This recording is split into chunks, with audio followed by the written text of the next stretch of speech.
High functioning anxiety, I would say, essentially is an outward display of confidence, success, motivation, while internally, the person who is experiencing that sort of thing is dealing with a lot of stress, possibly even perfectionism, and also overthinking. So it's almost like the presentation to the real world is very different from what goes on inside. Here's the dirty little secret. You need to find a way to have a different relationship with it. And then from there, right? Because the more that you resist those feelings and the more that you're like, oh, I'm not supposed to have these, you're putting a lot of pressure on yourself.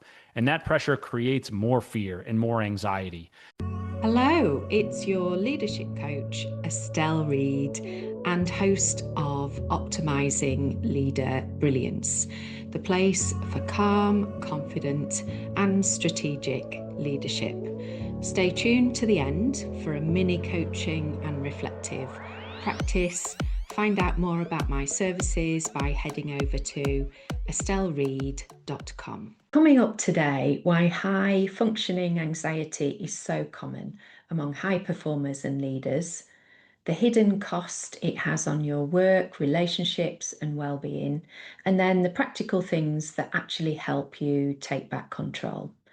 My guest today is Bryan Sachetta, author, blogger, and mental health advocate from Boston, Massachusetts. After years of battling his own anxiety and depression, Bryan threw himself into therapy, psychology research, and self-experimentation to find out what really works. Those hard-won lessons became Get Out of Your Head, which is his brand and book series, helping people tackle the mental health with practical, real-world strategies. So, welcome, Bryan. Thank you for coming on. I have got loads of questions for you. I love this topic. It's one that's really dear to my own heart as well, having suffered with anxiety. And today we're going to be talking about the hidden cost of high functioning anxiety. So, just so that the audience can tune in, what does that look, sound, feel like? Yeah. High functioning anxiety, I would say, essentially is an outward display of confidence, success, motivation, while internally, the person who is experiencing that sort of thing is dealing with a lot of stress, possibly even perfectionism, and also overthinking. So it's almost like the presentation to the real world is very different from what goes on inside. How might you pick this up if you're in business? I think it's hard to pick up because this is something that like a psychologist or a psychiatrist would pick up on. But I guess some reading of tea leaves, if you will, right? Like the person who can't sit still, the person who is always fidgeting, the person who is always moving from one thing to the next, who is perpetually busy, and possibly even the person who is starting to display signs of burnout, right? Someone who is exhausted, taking on too much, always has the calendar packed full. The tricky thing with this, it's not as though high functioning anxiety is a purely bad thing. And what I mean by that is like from my own experience, right? Is I remember being a young kid dealing with nervousness, dealing with anxiety, and there was a certain point in time in which I kind of had some little revelation and I thought to myself, "Oh, if I just stay really busy and I'm really focused on my daily activities and things that engage me and whatnot, my anxiety is not going to have as large of a hold over me." And that ends up becoming a little bit of a coping mechanism in a good way, right? The problem is, when you find yourself on either end of the extreme, and the extreme that we tend to find ourselves with here is we work ourselves to the bone, we burn ourselves out, and we don't address some of the underlying things that the anxiety is trying to make us aware of. Yeah. So, what kinds of things might our anxiety try and make us aware of? Those things tend to be pretty specific to the person themselves, right? So, it might be just one example is it might be or manifest as the high functioning executive who has a grueling schedule, who is traveling all the time, working super hard, possibly even workaholism. And the message that, and again, this is just one example, I'm not saying that it applies to everybody, but the message that the anxiety might be trying to send is things are not so good at home. The relationship that person is in, the friendships that person has, there are problems there that person doesn't want to deal with. And the anxiety is saying, oh, goodness, bad things could happen in these relationships. But rather than have me just stare at those relationships and fear that things are going to happen, let me divert my attention to my work and to my schedule and hopefully kind of put these things to rest for a little bit. It's a little bit of an avoidance strategy, right? So Yes. the difficulty there, right, is again with the pattern that we could develop is it's actually it can feel really good. I wouldn't even necessarily say over the short term. I'd say like maybe even medium to long term. You're like, look at me, I got this great career, I'm successful, I'm doing great things. And then in the really long run, I'd say kind of on the magnitude of years, all of a sudden it's like, oh, my life at home ain't so good anymore. My marriage ain't so good anymore. And I'm denying, denying, denying. I don't want to see the cracks. And eventually those cracks become so big that it's like, oh, geez, I have to do something about this. Yeah, sure. And I mean, I'm sat here wincing, listening to you, thinking, oh my God, that was totally my story, and obviously written a book about it.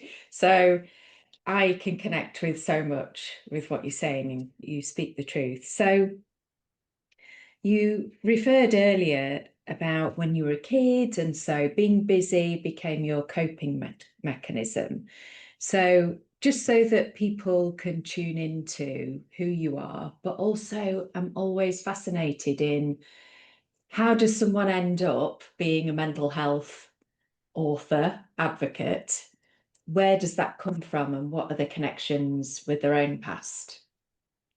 Yeah, I got to be totally honest. I mean, this is still work that I am doing in therapy that continues. I think if I look all the way back, right? And the funny thing is, for my own journey, I think I've kind of like, people will often say that you peel the onion back.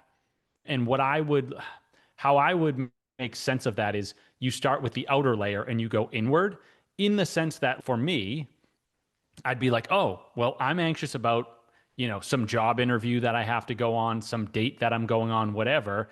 Let me focus on just the job interview, just the date, and figure that out, kind of try to figure out a way to get through it, almost white knuckle it, manage it, make sense of it, whatever. And I would do that. And I'd be like, okay, I'm not saying that I never experience anxiety, but I've developed some toolkit for myself to get from one date to the next or get through a date. And then who knows what happens after that. But I got a little bit of a reprieve until the next one or whatever.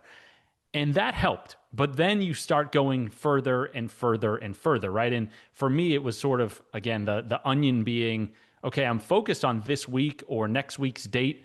And then the work that I did in therapy started to be like, okay, well, what happened last year? What happened a decade ago? And what happened when you were a kid? And for me, it's been like one of those things at a time, slowly tracing further back. And this is where like therapy can be absolutely invaluable, is helping you discover and establish the patterns that are running your life that you don't see, right?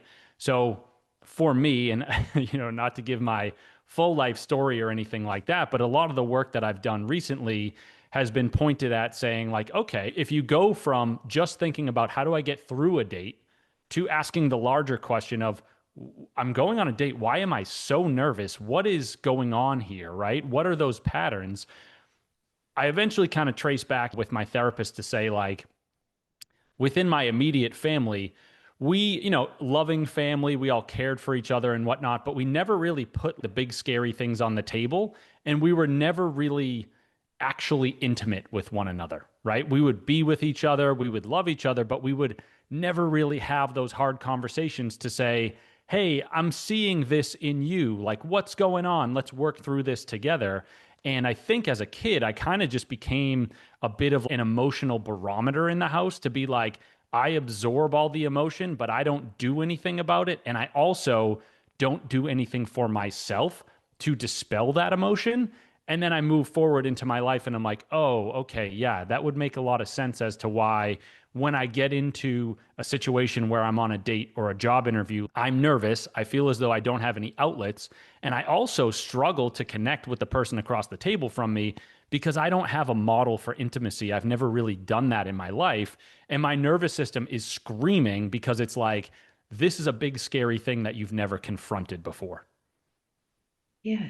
So that was a lot to unpack and is very typical of when I'm working with leaders. And one of the first things we do is we look at the behavioural coping strategy in present day. So, what is the strategy that is helping you avoid whatever it is that you don't want to do? And what are the connections with past? And often, because I do therapeutic coaching, I'm not a therapist, but I do therapeutic coaching. And we use something called havening to go back to the childhood event where that was first encoded. And this thing about, being the emotional barometer, not being intimate with family, this is so common. And I experience it in two ways, often with people. One is there is almost too much intimacy and everything is put on the table, and therefore the child picks up the adult problems. In fact, I've got that going on with one leader at the moment, which made them very scared of making decisions, getting things wrong, and would go into perfectionism, put the brakes on in order to avoid those things that they experienced on the table. But here we've got the opposite, haven't we? Where nobody was talking about what was going on. And this is the thing. I don't know whether you are a parent, Bryan, but it can make you really paranoid as a parent, hearing about all the differences in people's backgrounds and how it influences who we are today and our behavioural coping strategies. And there really is no one correct way. But I know certainly what I try to do is, as a parent, with my personal history, because I did get stressed and burnt out and had anxiety, ended up as a workaholic and really damaged my nervous system in the end, and don't want that for my daughter. And so have tried to correct my ways as a parent. But, and that's how we get generations as well, isn't it? With every generation, we try and make corrections. That didn't work. So we're going to treat our children this particular way. So thank you so much for sharing that. And there was something else you said earlier that was really fascinating when you were talking about, how it feels as well. So for those people that are out there wondering whether they have, high functioning anxiety, what are the clues and the signs inside? What does it feel like for you personally so that people can maybe reach out and get support if this is them too? Yeah, there's just so much going on in my mind right now that I'm trying to piece it all together. I think I would kind of like tell a story, right? Is like, and one of the things that's been challenging for me is like I wrote a book about anxiety, managing anxiety I published it when I was 28 and now I'm 36. And somewhere in the last 2 to 3 years, I went from being like, I think have anxiety figured out to dealing with the most anxiety I've ever had in my life and being like, what the heck happened? Almost feeling fraudulent, being like, if I wrote that book and I claimed that those things in the book work, and yet I'm now in this new season of my anxiety that is possibly worse than it's ever been, like, how can I even pretend to go on podcasts and write more blogs and stuff like that? I think that, and I'm getting to the actual question in a second, which is I think I eventually kind of realized that there are many different forms of anxiety and manifestations of it, right? Where, again, me managing the process of going to a job interview or a date or whatever, that was like a very specific skill that I honed and developed. And I do think that, like, that was useful. And when I talk about it, when I write about it, I think it's helpful and useful for other folks. The anxiety that I started to come across a few years ago. Can you do a little thing to help me out? And that's to simply hit subscribe or the follow button now, wherever it is that you're listening. So that's maybe on YouTube, Spotify, or Apple, because that will help the podcast get found by other people. And that then enables us to keep going because we continue to keep growing. What would be 5-star amazing though is if you could also leave a review. I really appreciate it. Thanks for your support. It was a lot broader and more nebulous, where instead of saying, I'm specifically anxious about that job interview, I'm just like, I'm anxious to be alive. I feel anxiety in my body. I feel as though my heart is just going to stop and I have to basically observe my body all day, every day, because I don't trust that it's going to keep functioning the way it's supposed to function.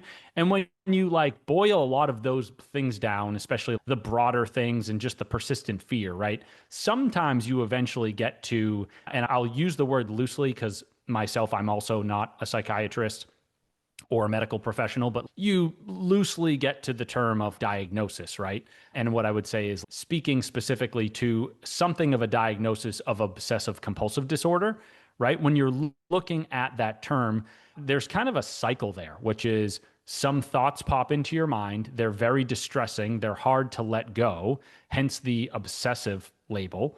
And then you develop some rituals, which are your compulsions, to help you deal with the thoughts because they're too distressing, they're too harrowing. And the rituals we'll see in pop culture or whatever, the rituals being tapping, counting, organizing, whatever. I think that those are like those do happen for sure, but those are like surface level, or there, I guess I would just say there are many other ways that the OCD and also the anxiety, because OCD is an anxiety disorder, manifest. And so finally getting back to the answer of the question is, what does it feel like to have that sense of essentially high functioning anxiety or whatever, right? Is like from my own experience, I found myself in a place where I'm like taking on all these different tasks. I'm trying to keep so many different balls in the air, hence the sort of workaholism or burnout piece, without really being able to say to myself that all these things are worth keeping in the air, right? And so I personally developed a lot of compulsions around content consumption, right? Because in my head, I'm like, well, if I can just read the next book, if I can listen to the next podcast, if I can watch the highest grossing movie, I'm going to become cultured. I'm going to become worldly. I'm going to learn all these things. It's going to make my career better. I'm going to be a better writer, a better speaker, and all that. And so you find ways to justify things, but the problem can be that those messages and those feelings in your body never go away, right? And so for me, those feelings were like feeling as though I could never keep up, always being burnt out, always being stressed out. And it started to become very physical for me, which was incredibly distressing, right? My most prominent symptom during this time would be shooting nerve pain. So I'd get nerve pain shooting into my hands, shooting into my feet. It'd be little blasts that last like a second or whatever, but very, very painful. Sometimes they'd shoot into my feet and then I would feel it kind of radiate up to the side of my head.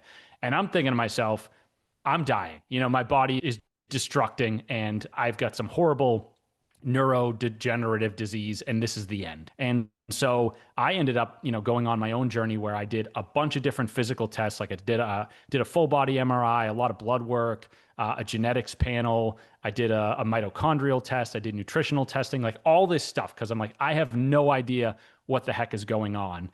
And those things were helpful in the sense that they mostly showed me that nothing was inherently wrong with my body, right? As in like my body was not degrading. It might just have been overwhelmed.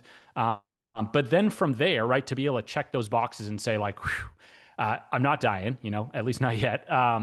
From there, what was most helpful was to do therapy and say, okay, I've got that good report, that clean report to say, we don't immediately see anything going wrong in the body, but we need to start to look at those balls that you're trying to keep in the air because something is not quite right there, right? And one of the things that we discovered was the content consumption, the compulsions, the like, hey, I got to keep up with everything. I got to do family, friends, writing, full-time job, movies, podcasts, audiobooks, whatever, like a lot of those things became forms of procrastination.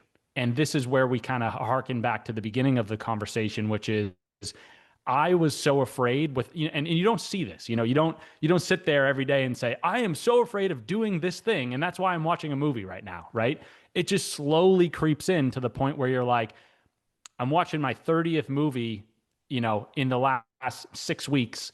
I feel horrible. I'm burned out every day. I honestly have this feeling inside of me. I'm like, I don't even enjoy watching movies. Like I've gotten to the point where I don't like it, but I feel this tension in my body where I'm like, I don't even know how to stop. And so eventually, through the therapy, really digging deeper and saying like, what is going on here? Why are you doing these things? And revealing that it was a form of procrastination, a flavor of OCD of saying you're doing these things because there's these big problems in your life that you don't want to address.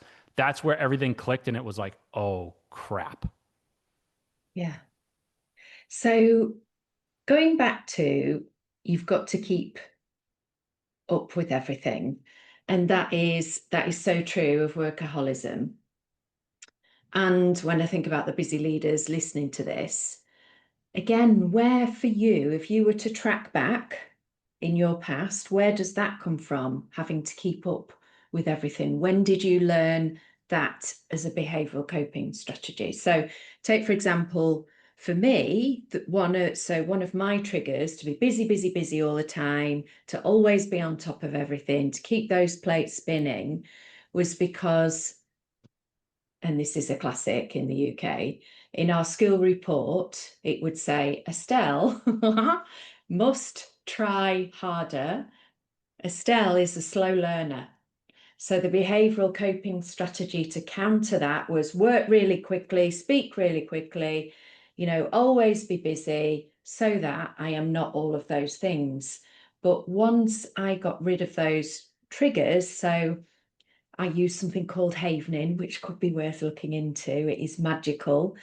So once I got rid of those triggers, there was no need to escape that feeling, if that makes sense. So what's your personal story? What made you feel like you've got to keep up with everything? Where does that come from? Yeah, it's a really good question. I mean, when I go way back into my childhood, maybe I haven't found it yet. It's certainly possible. But at the moment, I don't think it lies in there.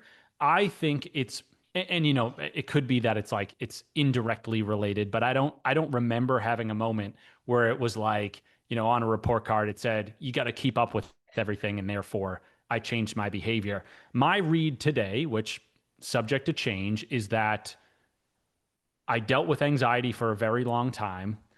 It it wore on me, and it was very painful at times. And as I started to learn more about anxiety, I started to find, kind of again, like I said at the beginning of the conversation, I found that there was a bit of an outlet or a coping strategy to staying busy. And so I then kind of looked at it of, you do all these mental gymnastics. So I'm like, all right, well, if I have the anxiety and keeping up with everything keeps me busy and prevents me from, stewing in the anxiety, that's great. But then also, again, with the mental gymnastics, I care about my relationships, my friendships and whatnot. And so if a friend says, hey, have you seen, Gladiator 2, right? I'm like, I haven't seen that. I got to watch that. And so developed a pattern over time. I really do think it was a slower progression of all these things tying together than one inciting moment. And so I would be like, okay, I'm going to watch Gladiator 2. And that pattern would just keep playing itself out where there's actually, in a way, there's a book that we read in high school. I think it's called A Light in August by William Faulkner. And our professor at the time, his take on the book, which I don't know, I don't know if everybody adheres to this, but his take on the book was we stop doing the things that we do. We keep doing the things that we do long after we've forgotten why we do them, right? And so for me, I would say kind of in this progression, and again, that's kind of like a theme of that book. For me, it was the progression of like, okay, I'm now 36 watching all these movies. What the heck am I doing? I don't even enjoy this. Having forgotten that, I don't know, 10 years before that, right? I'm like, my anxiety needs an outlet. I found an outlet through content consumption. And then, keeping up with the Joneses and all my friends, I'm like, I want to remain relatable. I want to be able to have conversations. And therefore, I'm going to stay up on pop culture. And then I'm at 36 and I'm like, why am I doing this again? And this is not rewarding and I don't get it. And so it's not that you can never find the reason that started the behavior. It's just that you have to do some digging, and that is the importance of therapy or whatever kind of work on the psychological front that we do. Yeah, absolutely. And I think you've hit the nail on the head just there, where you, so the trigger here is, have you seen Gladiator or whatever it is? And then this, because, we do things, don't we, to experience pleasure or pain, or to move away from pain, should I say. And so if you are looking to keep up with the Joneses and be relatable, that's the reward for doing the thing. And so therefore, that's where I would go and go, right, okay, when in the past did you try to be relatable or keep up with the Joneses? Again, oh my God, I could so go on. It used to be keeping up with the Heaths when I was a kid, not the Joneses. My best friend, they were the nuclear family. They had a mom, a dad. They drove a Ford Escort, not Ford Escort, was it? Anyway, it was a Ford, and we were the divorced family with no car. So it's that, keeping up with the Joneses, keeping up with the Heaths, as I say. So For it sure. is, it is really fascinating. I love to hear people's stories, why they do what they do. And so go on, what were you going to say? I thought of something that, and I appreciate the back and forth here. I thought of something, right? Kind of maybe and when I had said like, maybe the trigger is indirect that came from previous in my childhood, right? I guess where I would kind of land on things today is, I think about that relational piece of like, oh, I want to make sure that I can like keep up with people so that I can relate to them. That I think comes back to the intimacy part, right? Which is to say, Yes. if you have to watch every movie that everybody has watched just to relate to them, you don't have a relationship. You know, Right. you have Wow. some surface level interaction. The real relationship comes out of the intimacy, right? To say, Yeah. hey, forget about Gladiator 2. What's going on in your life? How are you doing? What are the problems you're struggling with? Let's connect on that level. Yeah. You've just given me chills, Bryan. That's it. Yeah. No, that is so true, isn't it? So, how do you get to where you're at now? You're writing about anxiety. You've got two books, haven't you? Is that right? Two books. And, you know, tell me about that. How do you solve in inverted commas anxiety? What's your method? Yeah, here's the dirty little secret of the industry. You don't solve anxiety. Nice. Yeah. And I mean, to expand on that a little bit further, right, is think about life in general, right? And think about the nervous system, think about evolution, right? Of the sense that like, okay, 500,000 years ago, our forebears were on the savannas of Africa trying to outrun lions.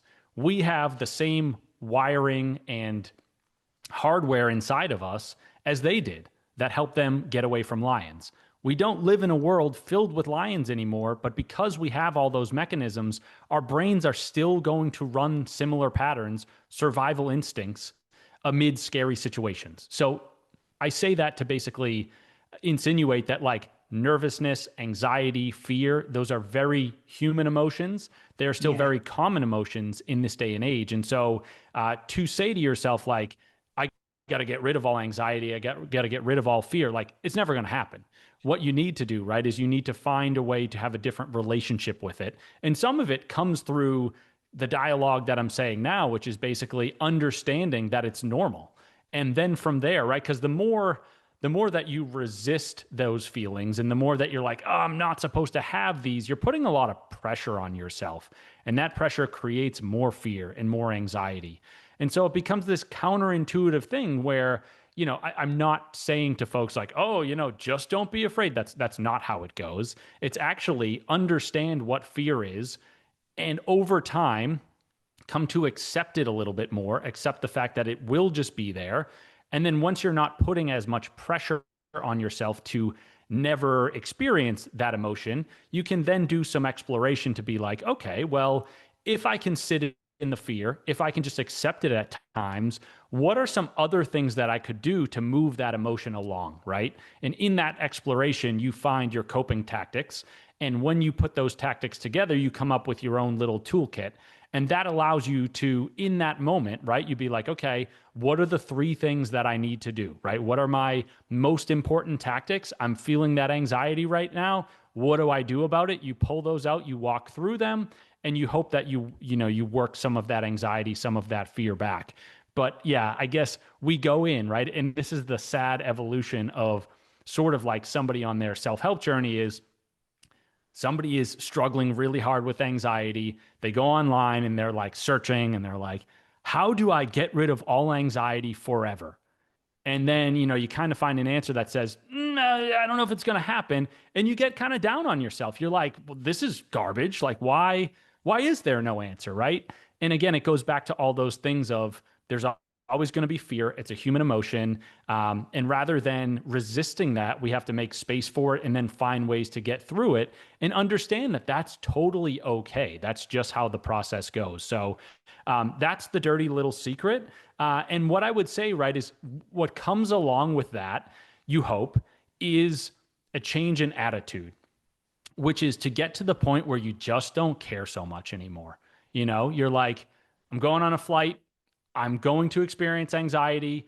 I don't want to experience the anxiety, but it's par for the course. I'm giving a public speech. Don't care. Going on a date, I'm going to be nervous, going to be anxious. Don't care anymore. You know what I mean? And you just start being more open, more honest. I will say in my own journey, right? Like I held all my emotions in forever. And then it kind of dawned on me to be like, you can go on a job interview or a date and just flat out say, like, hey, I'm really nervous right now. I'm trying to work through it, right? And not only is that person probably not going to run away, but more likely than not, they're going to be like, oh, like, you're human too. Like, I can help you. Like, let's connect, that kind of thing. So it goes from being this big, scary thing to actually a possible way of creating some of that intimacy that I lacked for a long time. Wow, that is a really, that's a total full circle moment, isn't it? To use it as a form of connection. I hadn't thought about that. What a great reframe. So you said earlier that, oh, I just don't care. So how do you do that? How does that work for you? How do you just not care about something? Yeah, it's very, very hard. Again, I don't say that to be flippant. I say that because it actually works eventually. Now, here's the real dirty secret is it takes a while to get there. And the reason is when you're 18 and you're like, I'm nervous about asking the girl out that I like. You've never done that before. You've never failed with that. And no matter what, you're putting yourself on the line, and that's a scary thing. When you haven't failed before and you haven't failed many times, you almost have fear and failure up on a pedestal, right? Where you're like, oh, failure would be the worst thing in the world and it would destroy me and I would collapse and so on and so forth. Maybe I don't know what the gauntlet is, but 18 to 30, 18 to 35, and obviously it's not black and white. It's different for everybody. But I think you reach some point in your life where you're like, I've failed a lot of times. Things have not gone my way a lot of times, and I'm still here. Mm, Like, what am I so afraid of? You know what I mean? yeah, yeah. How we come out with that cheesy line, feel the fear and do it anyway. But on the aeroplane thing, so I used to have a real fear of flying to the point where I would have panic attacks. I wanted to get off. I was like a traffic light, white, red, white, red. wanting to grab for I didn't know whether I was going to throw up or pass out or what. And after several kind of iterations with that, and that for me, so panic was literally just by release of emotions. The anxiety had got too much. But I You see, I have a slightly different view. I think you can change fear and anxiety, and I've experienced it personally. As in, I totally agree. You know, we're always going to experience fear, anxiety, nervousness. That's part of our makeup. But what I think we can get rid of are those triggers that fill I refer to it as our pressure cooker, that keep adding those layers in. And so, take, for example, I would experience panic on a plane because I felt claustrophobic and I couldn't do lifts, I couldn't do high space, heights, and all of that would trigger a panic attack for me. But that was where, when I used havening and I cleared those root causes in my childhood, that I found myself on a gondola, which is basically a high up enclosed lift. Oh, Bryan, if I told you about when we went to America, I couldn't even go up the Empire State Building because I couldn't get in the lift. It was such a crime. And so once I'd taken those triggers out, and they were childhood triggers, I no longer panicked. And so therefore, being able to get on a plane without panic, and don't get me wrong, have I had some rough flights? Yeah, I have. Have I thought, oh, didn't really like that? But that for me is more of a normal reaction versus complete panic, fear, oh my God, fear of what's going on inside your body, all that kind of thing. So I guess so for me, I work in triggers. That's where I go looking. I go, right, okay, is this a normal anxiety, fear response, or is this a repeated response that's connected with somebody's past? And that is where there is hope. But yeah, so it is really, really fascinating. So from your perspective,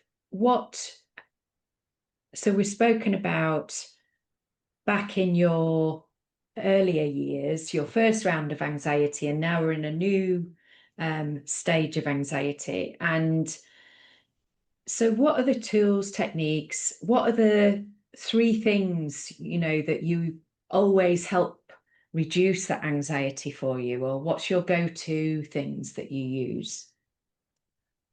Great question. If I may just add a coda to the last thing, you're totally right. We can absolutely work on the triggers. We can reduce fear. A nuance, I guess, what I would say is like, I can't promise you that the fear will never be there, and we have to Yes. accept that, right? Yes, So, agree. yeah, going along with that, right? So, how do I deal with my own fear? Um, it's personalized, right? Like everybody has their own different tactics that work for them. Um, for me, the most helpful things are moving my body. So whether that's a walk, going to the gym, going for a run, listening to music, possibly even singing, and then doing my writing. And actually, like, so kind of this might be a nice wrap up of some of the stories, right? Is like, spent a lot of time trying to figure out this high level vague anxiety, and I was dealing with the OCD and the content consumption and whatnot. And as I was going through therapy, therapy had me kind of disassemble my life and be like, what is most important to you? Because you keep saying that you want to work on the writing, and yet the weeks pass and you don't do it, right? So I had to be honest with myself and be like, where are these movies, audiobooks, podcasts? Where are they trying to get me versus where do I actually want to go? And when I finally started to be like, okay, you have to make time for the writing, like I put it on the calendar, I adhere to it, I do it, but then also like I take my breaks, I go for a walk, I listen to music. You may see me doing the air guitar outside if you see me walking, that kind of thing, screaming to myself. I listen to a lot of heavy metal. Those three things have been the most helpful for my anxiety out of anything. Fancy a chat? Or maybe you're interested in the Optimized Leader Program Next Level. You can book a free 15-minute call. See the link on screen or in my show notes. If I go back into my childhood, I'm like, okay, well, I did the writing because in a way, if I become this emotional barometer at a young age and I don't have a release, that energy doesn't just go nowhere. It goes underground and it festers, and at some point it has to come out. And so the writing for me became that release valve that didn't start until my mid 20s, but that was important. And when I go further back, I'm like, okay, when I was living at home as a kid and I was always stressed out, always nervous, anxious, whatever, I didn't know what to do, my biggest outlet was listening to like heavy metal and screamo music, and that was how I worked through a lot of things. So, and I always ran track and stuff like that. So I'm like, the simplest and kind of most primitive, or at least earliest solutions for me are the ones that still work the best. And they're all scientifically proven to work as well, everything that you've said. So it makes perfect sense. So, what are you writing? What do you write? So I do have my two books. The first one is Yeah. on managing anxiety. The second one is managing depression. I actually like, and this is hard for me because I'm like, so I'm going back and doing a revised edition of my first book because I'm like, by the time I finish it, it'll basically be like the 10th anniversary edition of the book. I'm trying to just incorporate everything that I've learned in the last 10 years and refine the book and make it better.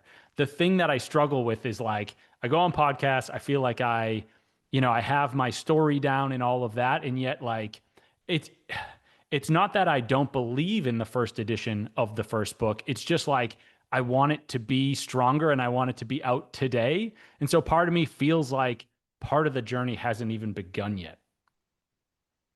Wow. So, first of all, give us your book titles so that people can look them up. Yeah, so the first one is called Get Out of Your Head, a toolkit for living with and overcoming anxiety. And the second one is Get Out of Your Head, Volume 2, Navigating the Abyss of Depression. Oh, nice. And so, where do you see them going when you're revising?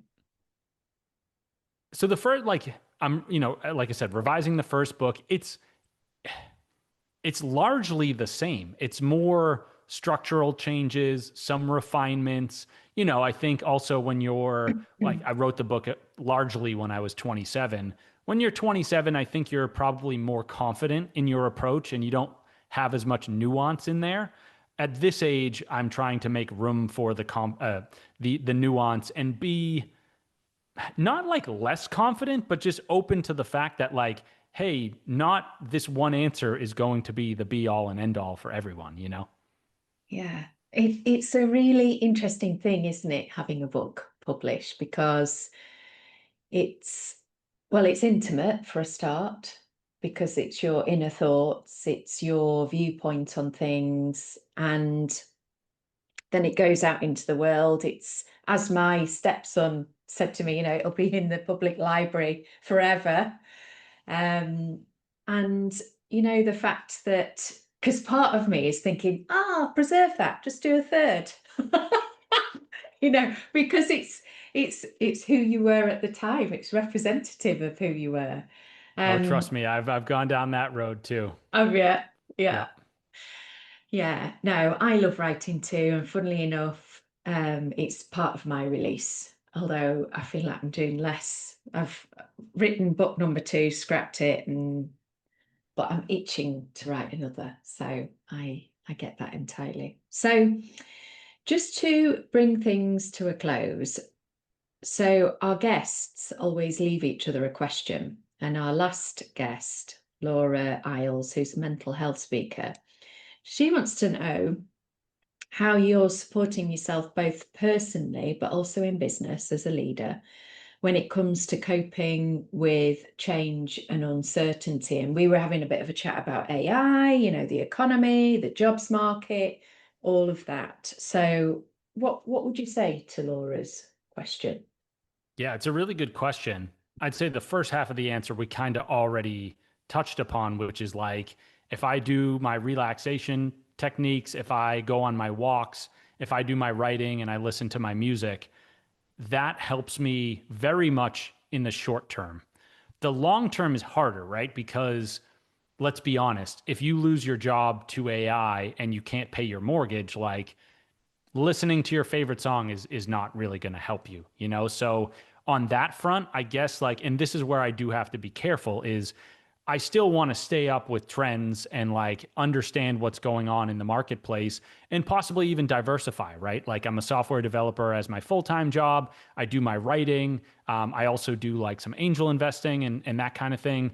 I'm trying to be like, I have to diversify because there's a world where my software development job is gone, right? I don't know when that will be or might be, but that could happen. So I'm just trying to like not put all my eggs in one basket. So that at least gives me a little bit of peace of mind to be like, hey, if this one goes south, like I'm not saying that I could make a full living off of my writing, but like I wouldn't be starting from zero on a brand new endeavor. Yeah. Yeah, no, I like that. Diversifying. Yeah. I think that's what's kept me going all these years. Not just always doing the same thing. So, what question would you like to leave for the next guest? That's a great question because I feel we've talked about anxiety and we've been in that headspace. It would probably be something in that realm. I think it's, I guess, to kind of put the two things together. What about the future? And it can be anything. What about the future excites you and what about the future scares you? But like be specific, not necessarily gloom and doom, whatever. Just there's some specific thing that I'm excited about in the next 5 to 10 years. There's some specific thing that I'm afraid of in the next 5 to 10 years. And like sit in that and see how it makes you feel, you know? Oh, they are such good questions, Brian. And I'll make sure they're specific as well. You'll have to listen out for the next Cool. guest. So, do you have any closing tips, words of wisdom around anxiety? Any three things that you would recommend people absolutely do as first steps if they're experiencing anxiety? It's hard to distill into three just because, you know, I could talk for hours, as you could probably tell, right? Some actionable tips, and then also like maybe one or two that are less actionable. Let's start with the actionable piece, right? So, first one would be move your body, right? Thinking about, okay, you are basically, you're essentially the same human that was on the savannah of Africa 500,000 years ago, trying to outrun tigers, but now you're outrunning staff meetings. You know, like remember that moving your body allows you to clear the cortisol and adrenaline and therefore some of the fear. Don't lose sight of that. That's a really important tactic, even if it is simplistic. Second one would be something of like a quarterly stress inventory or like calendar inventory. And that kind of goes along with what we talked about throughout the stories that I've told of, okay, if you get to that point where you're like, I'm trying to keep up with this and that and movies and podcasts and full-time job and writing and family and social and all that, right? Like that process happens unconsciously or subconsciously where like one commitment gets stacked, another, and then finally you're drowning and you never actually like hit some point where you were like, I know this is too much. It's the, what's the problem? It's called the frog in boiling water, you know, right? It's just, it gets boiled alive and it never realizes that the water was too hot. So stepping back and being like, okay, let me look at my calendar. Let me look at my commitments, prioritize them, let's just say on a quarterly basis and cut the bottom ones if you have too much going on. Just the main thing, right, is you want to make sure that whatever is at the top of your list is actually getting the treatment as if it is the most important thing. So Ooh, nice. that would be number two. Number three, in terms of actionable tips, would be just come up with some sort of daily relaxation practice. I have one before bed, like I use a red light device. I sit in front of it, do a meditation. I just don't listen to anything. I just sit there, see where my mind goes. And then I have a few stretching. I do a few stretches before bed. I roll the bottom of my feet because I have plantar fasciitis, things like that. Those help me unwind. I know that if I'm on my computer right before bed and then I shut it and then I try to shut my eyes, like I'm not going to bed anytime soon. So that can be helpful because not just like, getting away from the computer and the notifications and the fear of the doom scrolling and all that, but also just like giving your mind and your body, a brain, a chance to unwind and then get to sleep earlier. And if you're getting good sleep, right, like you're gonna regulate your emotions better. So those would be my three. And then I guess just to end on a less actionable thing, it's to say, we've talked about anxiety, we've talked about fear. At times I say, get to a point where you're kind of like, screw it, I don't care anymore. I would just step back and say, like, I totally understand that is a very, very difficult place to get to. So just a little bit of compassion is, from me saying, look, it's a difficult journey. The emotions are hard to sit with at times, very, very difficult at other times. Just know that my heart goes out to you, and things not only can get better, but if you give it enough time, they usually do. So that is my, words of compassion. Oh, that's lovely. And, one of the things I will say to clients is that we think about going to the gym, don't we? But we've got to go to the mind gym as well and take equal care of both body and mind. On tip number 3, what's the red light device? I've not come across that. What Yeah, is so it and what does it do?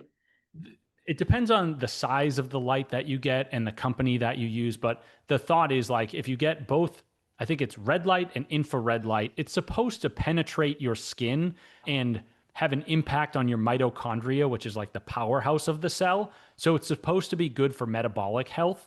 I like, even if it doesn't do that, which I hope it does, and there is some science there, it's kind of warm. So I just like standing in front of it and like get a little warmth before I go to bed. And the other thing too, being that, just like I said, I just sit in front of it and do nothing. Like that's the moment that I have carved out in my day to give myself permission to do that. If I didn't have something like that, I'd be like, okay, well now you just got to sit on your bed and like do nothing, right? And the path of least resistance would lead me somewhere else and I wouldn't do it. Yeah, that is such a great tip. Permission to do nothing as well. I think, that's so true. Well, listen, Bryan, thank you so much for coming on. I've really enjoyed our conversation. Anxiety is one of my favourite subjects. No, it's been really, really insightful. Thank you for being so candid and generous with your tips and advice as well. It's been really great. I appreciate it, and thank you very much for having me. Oh, pleasure. Before we sign off, I'd like to invite you to my quick reflective practice called Pause, Reflect, Act. As your leadership coach, I'm here to help you translate today's insights into personal growth and your next steps. Answer the prompts that follow in your journal or notes. Alternatively, you can access my complimentary journal and self-coaching tool in the show notes or head over to estelleread.com. Here's today's coaching questions from Bryan Sachetta's podcast episode. So number 1, the hidden cost. Where in your work or leadership role might you be using busyness as a shield? What might you be avoiding to stay constantly occupied? And what would happen if you slowed down long enough to look at it? Number 2, your coping strategy. Bryan described how his anxiety-driven busyness started as a useful coping mechanism before it became a trap. Can you identify a strategy that once served you well, but may now be working against you? And also, when did it stop being helpful? Number 3, accepting fear, not fixing it. Bryan's dirty little secret is that you can't eliminate anxiety, only change your relationship with it. Where are you putting pressure on yourself to feel differently than you do? And what might shift if you simply gave yourself permission to feel it without fixing it? If you'd like to be notified when the next episode drops, remember to subscribe. If you found this episode helpful, please share it with someone who might benefit. Finally, if any of these topics have sparked your interest and you'd like to work with me, you can apply for a free discovery call at estelleread.com. Let's see if we're a good fit. You'll also find plenty of free resources there. I'm Estelle Read, executive coach, speaker, and best-selling author, and this has been the Optimising Leader Brilliance podcast. Thanks for listening. This podcast is for informational purposes only and should not be considered professional advice. Please consult with a qualified professional for any specific advice related to your situation.